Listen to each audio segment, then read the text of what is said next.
My name is Hannah Rose Calder. I'm 29 years old. I live in a narrow row house in the Lawrenceville neighborhood of Pittsburgh. 3rd floor, north-facing, windows that rattle in winter winds. Right now, my life feels like the cardboard boxes stacked against my bedroom wall. Taped, labeled and fragile, waiting for the next hand that might crush them. I work nights at the hospital's medical records department, wear the same cardigan when it snows, and sleep in bursts between shifts. For the past 13 years I've called a woman named Margaret, Mom. Tonight she told me something that made me want to throw every photograph of us into the Allegheny River. Before I dive in, if you're into real stories that hit deep, please consider subscribing.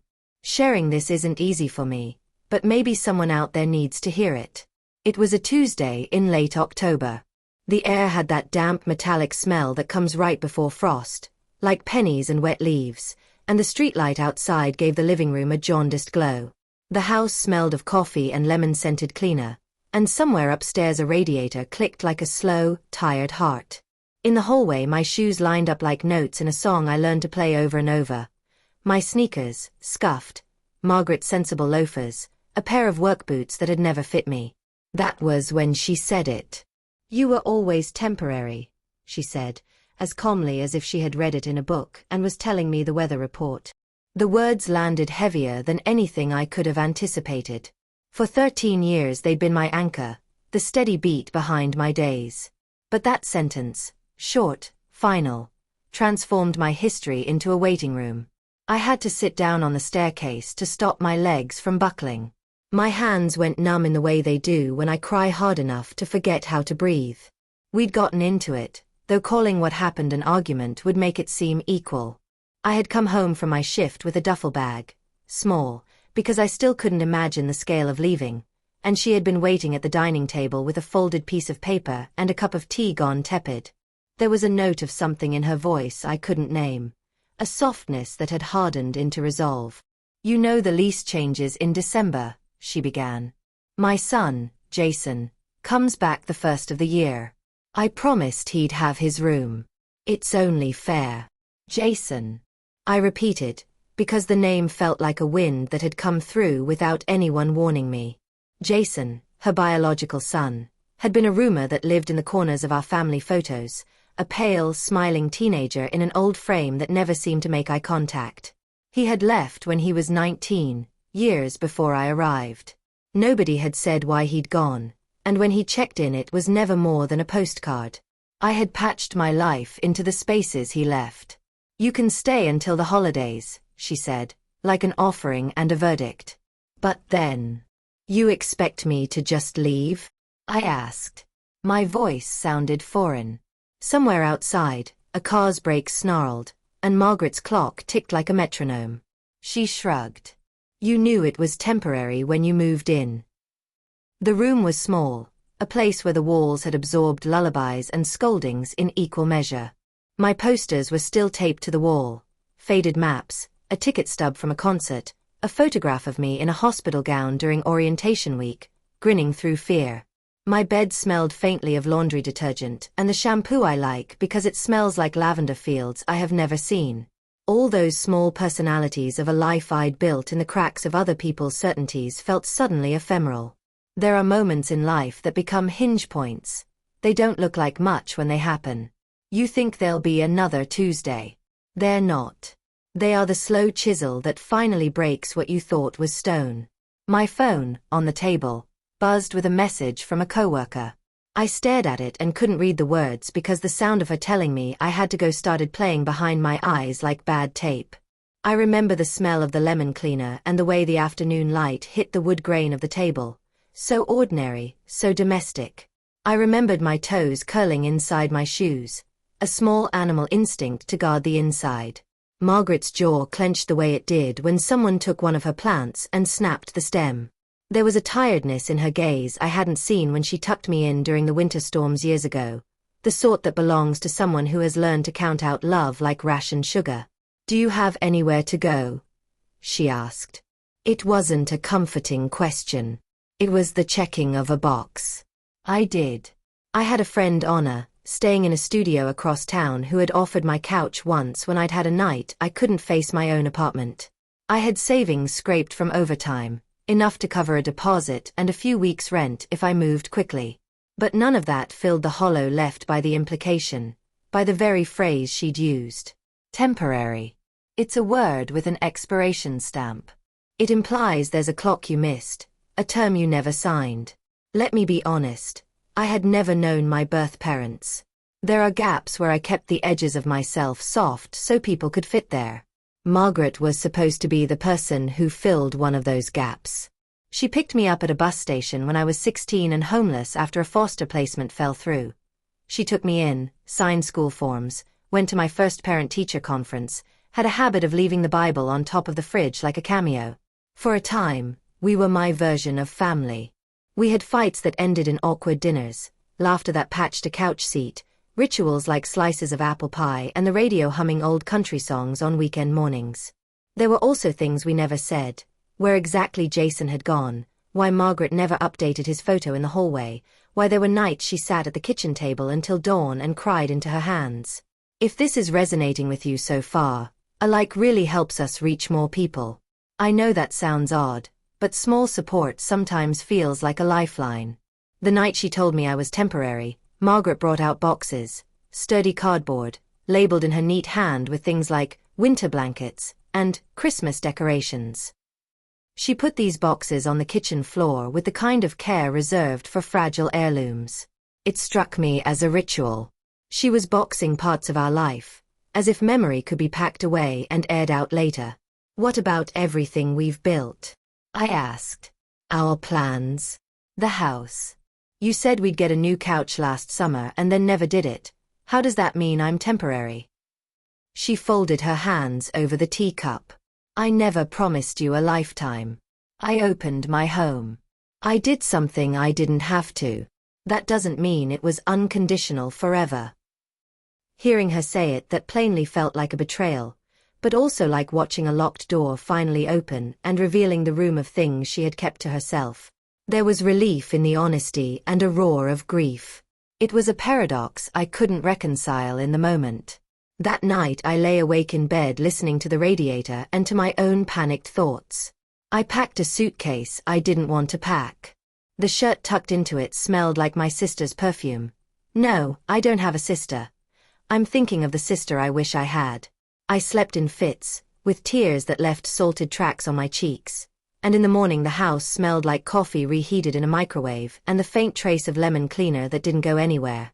My box of yearbooks sat on the floor like a thing between us.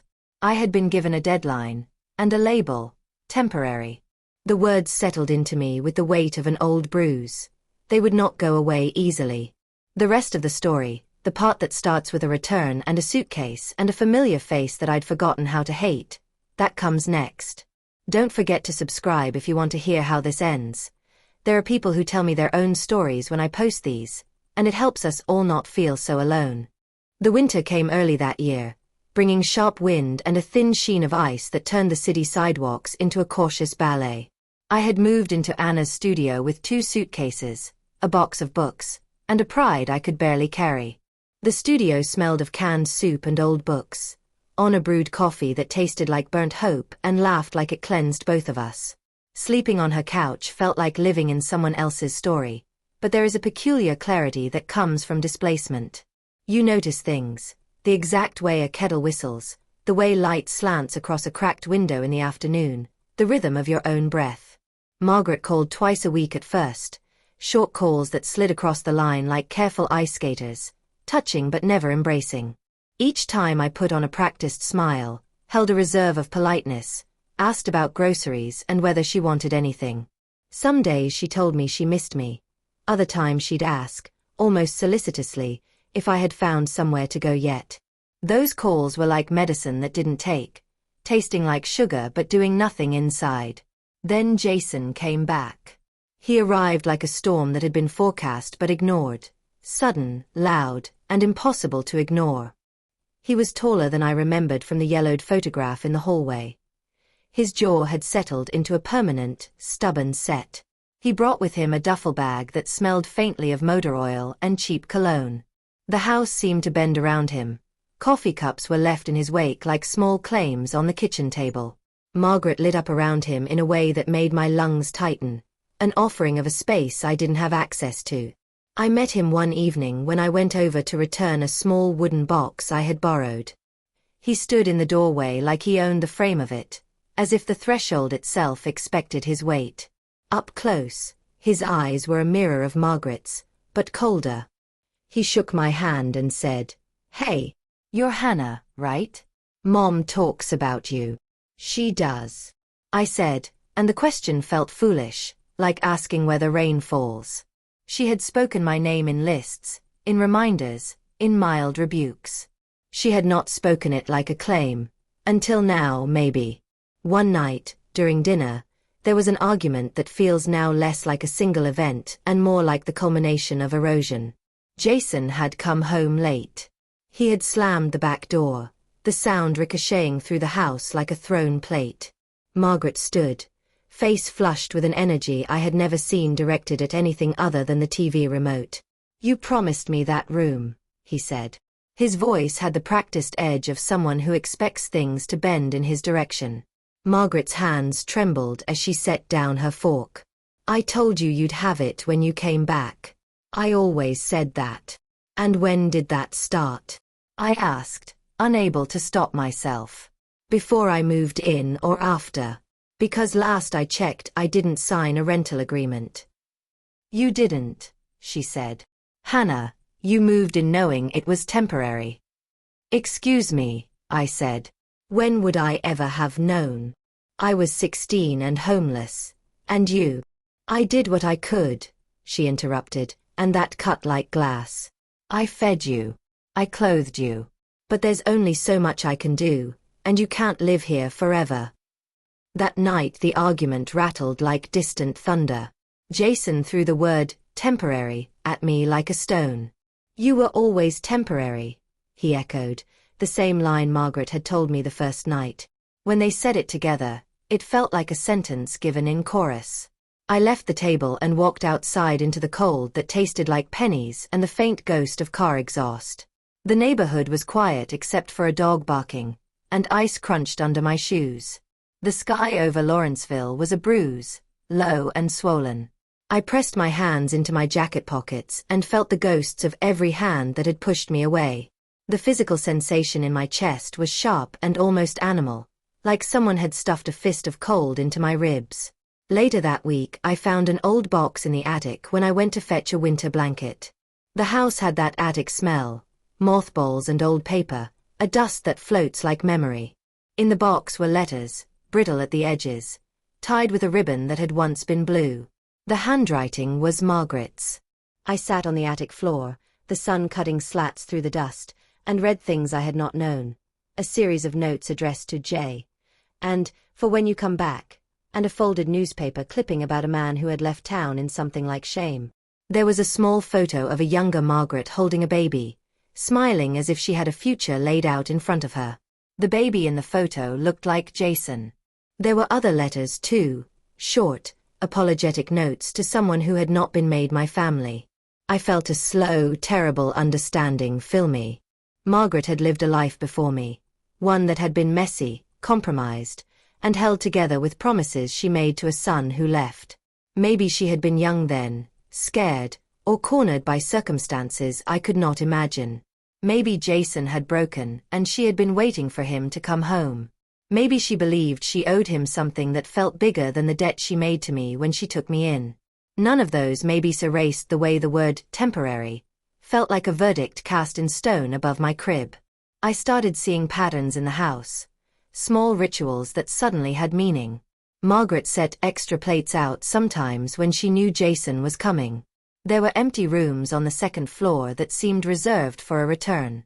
Nights when she didn't call me but called someone else. She had never told me these things. She had kept them like a second life running behind the curtains of our life. Has something like this ever happened to you? Feel free to share in the comments. I'm reading everything. When you tell your truths, it makes a place for other people's truths to breathe. I tried to talk to Margaret about what I'd found. I took the letters down from the attic and put them on the kitchen table like evidence. She came in and saw them, and for a moment her face was ashen, a map of older choices. Tears came to her eyes, and when she spoke, her voice was raw with something I couldn't name. I wanted him to have home, Margaret said. I thought I could keep both. I thought, God, Hannah, I thought I could do both. Why didn't you tell me? I asked, painfully practical, as if the right answer could reconstruct trust like bricks laid with mortar. I didn't want you to feel like a charity case, she said. I thought you'd resent me. I kept it quiet because I was ashamed. Shame. There it was, a quiet, ugly thing that had shaped decisions and created loopholes for people to fall through. The revelation didn't fix anything. It complicated the betrayal into something I could empathize with, and that made it worse in a way. Empathy doesn't heal all wounds. It sometimes sharpens them by showing you how they were made. Jason's presence made everything more precarious. He treated the world like a buffet he had a right to. He left coffee mugs in the sink and expected Margaret to put up with it, and when I called him out he would smile in that practiced way and say, "Come on, it's family here." Family, for him, meant someone to come back to who never asked for anything more than presence. For me, family had meant rescue. The definitions clashed until they split. There were nights I drove aimless routes through the city to avoid going back to a couch, sitting in my car with my hands on the steering wheel until the cold numbed my fingers. I would breathe in and out like someone practicing a song I'd forgotten. My body learned new rhythms, sleep-deprived nights, coffee burned down to the dregs, skin chapped against the cold. The physical sensation of displacement was as real as hunger. I felt hollow and jittery, my muscles used to being ready to run. I found a therapist 2 weeks after the attic discovery. Her name was Dr. Leary, and her office smelled of citrus and books. She had a poster of a coastline on the wall, and in those sessions I learned how to name the things that had been floating without a label in me. Anxious attachment, she said. Fear of abandonment. I had lived on the edge of both my whole life, feet dangling. There was relief in having medical language for pain, not because labels heal, but because they help you understand the machinery of your own reactions. Therapy didn't rebuild my trust in my mother overnight. It taught me to notice patterns, how I would raise my voice and then feel the immediate shame, how I would keep gifts in plain sight like talismans to ward off loss, how at the first sign of someone fretting I would reach for the exit. I learned that the sense of being temporary had become a lens through which I interpreted every kindness, every limitation. When Margaret carried groceries in, my mind supplied an expiration date. When she apologized, my inner voice asked how long that apology would last. Meanwhile, Jason's presence hardened the household into territories. His room, my room before, became his again by custom and by the shape of domestic life. He began to make claims that felt trivial and enormous at once. He wanted the dresser that had been in that room for decades. He wanted the blanket with the fox pattern. He wanted the top shelf where he could keep his baseball cards. Margaret ceded space with an odd mixture of guilt and relief. "He's my son," she would say, and the words had a finality like a hammer falling. One night, fed up, I asked Margaret point-blank if she had ever felt like she loved me with the same commitment she had for Jason. Her silence that evening was a thing that could be measured in inches. She reached for a tissue and blew her nose like a woman rehearsing normalcy. "I love you," she said finally, uneven and human. "But I have obligations I can't erase. I've carried this for so long." Obligations. I echoed. Or choices. I made choices. She looked at me then with a kind of grief that hurt to see. I gave up things for him. I thought I had room to give to you too. But I'm not the woman I once was. I'm tired, Hannah. I made a place for you because I could. But I can't pretend now that it was anything more than that. Her eyes were wet when she said it. The rational part of my brain registered the tears as evidence of pain. The damaged part curled inwards, feeling like the last connective tissue had been severed. My body reacted as if to physical danger, jaw clamping, throat tight, a hollow in my stomach that buzzed like a trapped insect. I began working extra shifts to afford a real apartment. I ate more takeout than was good for me, and I learned where the cheapest laundromat was that still had functioning dryers. The transition to independent life was less cinematic than I had imagined. There were receipts and insurance forms, and a lot of nights where I spoke to no one. I'd come home after a 12-hour shift and hope the apartment silence would not crush me. Margaret called sometimes. She would ask how I was adjusting. Once she asked me if I resented her. "Do you?" she asked. "Yes," I said. The word was quick and clean, like removing a bandage. But it's not that simple. I resented being left with no say. I resented being placed in the corner of a plan I didn't make. She sighed on the line. "I know I should have done it differently. I thought I was doing the right thing." There were moments that cut through the anger. Once, when I moved boxes into the storage unit I had rented, an old neighbor, Mrs. Caldwell, who had known Margaret since she was a child, helped me with the heavy lifting. She told me stories about Margaret's youth, a love that ended in disappointment, a pregnancy that had been whispered about in the town for years, and a son who had left abruptly and whose absence left a kind of hole in Margaret that she'd never quite filled. Mrs. Caldwell's stories filled in edges, but they never excused what had happened. Narratives humanize culpability without erasing it. It wasn't just about physical space, I realized. Rooms are metaphors for belonging. When my room was handed back to Jason, it was more than furniture exchanged. It was a declaration about who belonged in the map of Margaret's life. The house rearranged itself around a hierarchy I had only glimpsed in old photo albums. One evening, I went back to the house to collect a lamp I had left. Jason was there, and he watched me with an expression that was, if anything, curious.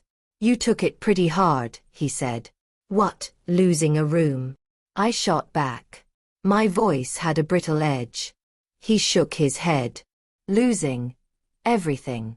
Mom's weird like that. She compensates for some ghosts, you know? But she always gets scared about losing what she thinks she can keep." "Ghosts?" Jason shrugged. "Look, I'm not saying it's right. But everyone has their skeletons. Yours is being abandoned and mine is complicated. We all carry things we expect forgiveness for." That night I lay awake thinking about the phrase, "we all carry things." It felt like a comfort and an excuse. The human capacity to hurt and be hurt intertwines us, but it doesn't negate accountability. I could understand the pattern and still feel violated by it. Understanding doesn't have to equal acceptance. The practicalities of independence were sharp teachers. I learned how to budget, how to figure out insurance codes for medical appointments, how to coax an old heater into coughing warmth through a Pittsburgh winter. I learned to fill the long hours with small rituals. A pot of tea at midnight, a book read under a lamp with a cup warming my hands. In those quiet moments, I began to rebuild an interior life that was not depending on someone else's presence. There was one moment, late winter, when Margaret came to my door with a pie and the kind of apology that had been rehearsed in the back of her throat. Her eyes were raw, and her hands were smaller than I remembered. "I don't expect forgiveness," she began, "but I wanted you to know I am sorry." I took the pie but left it on the counter. Apologies are slippery things. They can be balm or they can be aka patching a roof in the rain. "Sorry is good," I said. "It helps me understand, but it doesn't fix what was done." "Is there a way we can still be family?" she asked, and for a moment I felt the old, familiar pull, the part of me that wants to be part of something, to belong. My answer was careful, like a calloused hand testing a wound. "I don't know," I said. "Maybe. But it will take time. And boundaries." She nodded, and the porch light cast both of us in a pale pool. It wasn't a reconciliation, but it was a beginning that acknowledged damage. We were not pretending the things that had happened were small. If this has stirred up anything for you, a like or a share helps this story find someone else who needs it. I read your messages, and they mean more than I can say. Spring arrived like a promise that was half kept. The air softened. The city smelled of thawing earth and the incense of barbecues. I started a community college class in the evenings, choosing subjects that felt like building a life: sociology, public health, and a basic accounting class that taught me how to read my own bank statement without flinching. School gave me a schedule beyond survival, a scaffold toward a version of myself that wasn't defined by other people's mercy. Margaret showed up in small ways: calls, leftover casserole placed on my porch, a hand-me-down sweater she insisted I take despite my protests. Sometimes she would stand a little too long at the door, like a visitor uncertain if she could stay. I learned how to greet her with a kind of politeness that was edged with caution. I started saying, "I need a little time," when she wanted to talk in ways that had previously derailed me. Boundaries became a tool and not a weapon. Jason, meanwhile, settled into the house with a kind of careless entitlement that was difficult to watch. He had returned from an extended stay at his father's, bringing with him stories of being overlooked, of a youth shaped by neglect, and a simmering anger that found an outlet in small cruelties. He would leave the TV on all night, steal food from the fridge, and make jokes that landed like elbows. Once he accused me, in front of Margaret, of stealing his vintage baseball cards from the top shelf. The accusation cut like a knife, more for the betrayal than for the thing itself. "I would never take your things," I said, voice low. "Why would you think that?" "Because it's easy to take from people who aren't permanent," he said, and the words were a caricature of the cruelty I'd been living with. I learned to be careful with my temper. Avoiding escalation was a daily discipline. I had been taught by my own survival strategy that anger could make you vulnerable. The work of standing up for myself was not dramatic. It was a sequence of small acts: locking my bedroom door when I needed privacy, asking Margaret to stop commenting on my clothes, refusing to be drawn into petty power plays. Each small victory felt like a stitch in a wound that had always been open. One day, months into my new routine, a letter arrived in the mail with my name printed on the front. The return address was unfamiliar. Inside was a thin envelope containing a court file number and a note: "This pertains to your adoption. Call when you can." My hands shook when I read it. For a moment I felt like the ground under me trembled. I called the number and was transferred to a municipal records office. A clerk told me the adoption was always legally recorded. Margaret had adopted me officially when I was 17, but there were annotations. Under certain circumstances, a non-consensual transfer of guardianship could be filed if a legal parent resurfaced. The clerk could not give me specifics without a formal request, and that request cost money. I felt all the old fears surge up: recognition that the temporary tag could be more than a feeling, it could be written into law. It was like watching an invisible hand reach for the foundation of my life. If Jason's return triggered something bureaucratic, I could be shaped by it. Panic flared. Hot. Combustible. My heart raced. My hands went clammy. I deck-iced to pay for the records. I worked overtime and tightened my budget further. When the file came, it didn't contain a dramatic twist, no sudden claim from a biological parent with a lashing line of fate. It did contain a Bill of Rights clause and marginalia from an old social worker who had written that Margaret had a history of expressed wishes regarding her son and that long-term arrangements should be reviewed if parental claim resumed. The language was hedged with professional caution, but the implication was a legal echo of what I had been told verbally. My place was vulnerable to the return of another claimant. I felt hollow reading those lines because they translated emotional betrayal into institutional possibility. The social worker's notes were clinical, but they held the weight of a future that might not include me. The most crushing part was not legal uncertainty, ridiculous as that sounded. It was the knowledge that even a caring person could hold a belief, consciously or not, that some children are dispensable. As weeks turned into months, I found myself pulling away from Margaret in a way that was different than anger. It was a self-preserving retreat. I still loved the woman who folded my laundry and put tea on the stove when I came down with something, but the love required new scaffolding. I needed to be able to trust myself in a world that had shown me that people will reframe kindness as brief and conditional. The hardest turn came the night Jason got into trouble, arrested for a hit-and-run outside a bar, a fresh cut above his eyebrow and a face that looked unmanned by shame. Margaret was frantic. She called me, voice shaking, and said, "Hannah, he needs me." I could hear the plea in the syllables, an old reflex of maternal prioritizing that I could recognize and now refuse to be victim to. "I'll be there," I said, because some loyalty is not about what you receive in return, but the kind of human reciprocity that says you show up because you know what people are capable of in crisis. At the police station she clung to him, and Jason wept in a way I had never seen, more from fear than contrition. In that moment, watching them, I recognized the cruel symmetry of family. The people you love can hurt you most deeply, and when they're broken, you feel obliged to help. After the police bailed him out, Jason stayed with Margaret for a while, but I could see something shift. Seeing him vulnerable made Margaret soften. Seeing him ask for help in the face of real consequences made her re-examine what it meant to have him home. The dynamic did not dissolve overnight, but it frayed into something more complicated. She began to split her time in ways she hadn't before. Small kindnesses returned to me not as charity but as parts of a relationship being renegotiated. I learned something then that was quiet and hard-earned. Sometimes people change not because of a single revelation but because of a slow accrual of consequences. Margaret had to reckon with Jason's need for help and with the reality that her previous choices had resulted in harm. She had to choose, repeatedly, who she wanted to be. I, too, had to choose who I wanted to be in response to the people around me. If this story resonates, subscribing helps me keep telling things that matter. And if you're reading this and you have a similar wound, know that your story is not alone. We're all walking through rooms others have claimed, and sometimes we have to build new ones. A year had passed since that first, "You were always temporary," landed like a stone in my chest. The city cycled through its seasons and so did we, Margaret, Jason, and me.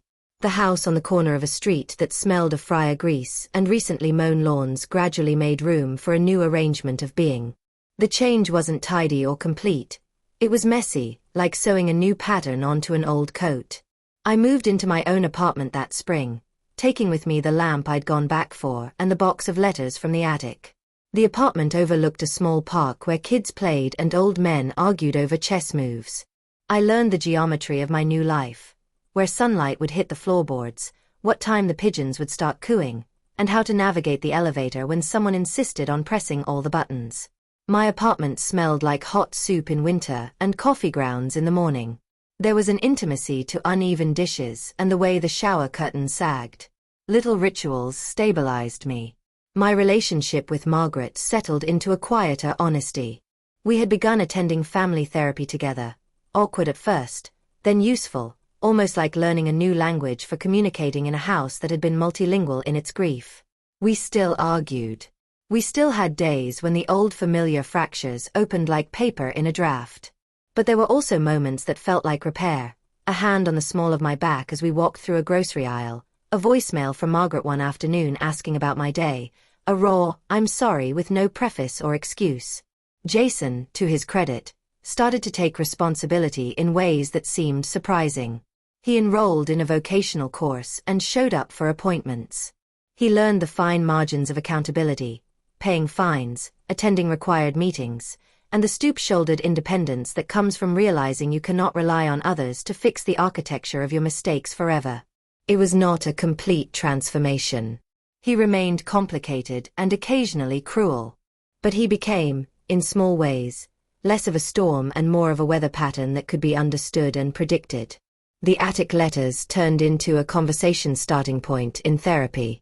Margaret read them aloud once, voice like paper, and for the first time I heard the young woman she had been. Scared, proud, stubborn, full of plans that had not survived life's tidal pull.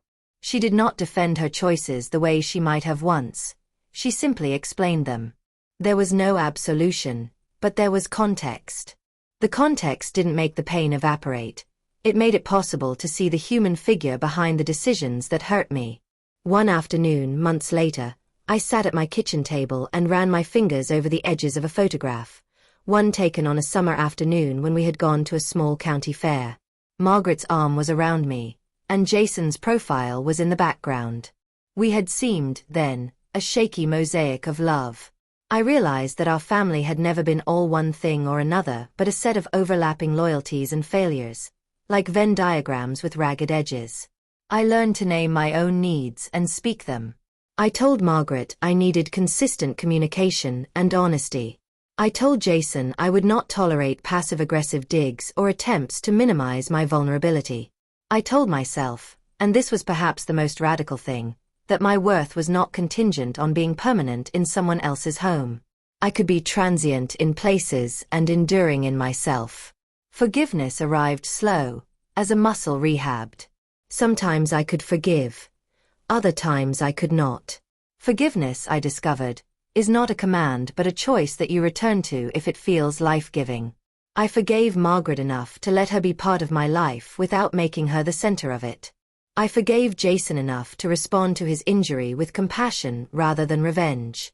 I forgave myself for the nights I let despair sit like a tenant in my throat. People asked me if I had closure. I started to feel distrustful of the word. Closure implies a finality that rarely exists in human relationships. Instead, I had a new arrangement. A truth-telling practice where promises had to be repeated and boundaries renegotiated. I had a life that made room for my ambitions. Community college courses blossomed into a bachelor's degree plan, and a quiet resilience gleaned from nights in cars and boxes in attics. If you're watching this and you're still in the middle of a similar storm, the lesson I learned is practical and small. Build rooms you can carry. Identity is less about the houses that hold you and more about the habit of returning to yourself, no matter where you sleep. Keep a bag packed not as an expectation of flight, but as an acknowledgement of your ability to move. Keep friends who will tell you the truth. Learn to say no. And if you can, forgive in small doses so you don't carry the bitterness like a child carries a toy. Sometimes I think back to the night Margaret told me I was temporary. I realize now that what hurt most wasn't the temporary itself. It was being told it without conversation, without the labor of earning that phrase with love. We had been kept in a liminal state and expected to accept it. I stopped accepting that. I started to shape my life even when I could not shape other people's choices. As for Margaret, she still has moments of weakness and moments of clarity. She sits on my couch now sometimes when I visit, and we watch old sitcoms with cups of too sweet tea. The house on the corner is no longer a place where I feel like an intruder, but neither is it the center of my existence. It is what it is, a house with people trying to be better in spite of their histories. If this story reached you, please share it with someone who might need it. And if you've lived something similar, tell me in the comments. Your experiences matter, and they help stitch others together. This is not a tidy fairy tale. It's a messy, honest one, and maybe that's the only kind worth telling. At the end of all this, I keep a small lamp on my bedside table. When the city outside is loud, when regrets echo and old phrases like temporary test the seams of my progress, I turn on the lamp. It throws a circle of light that is small but warm. It's a reminder that belonging can be made in little, steady acts: paying rent, showing up for class, answering the phone, and sometimes, packing up and leaving when a room is not yours to keep. The real lesson I carry is this: people will name their versions of you, but you get to be the author of your life.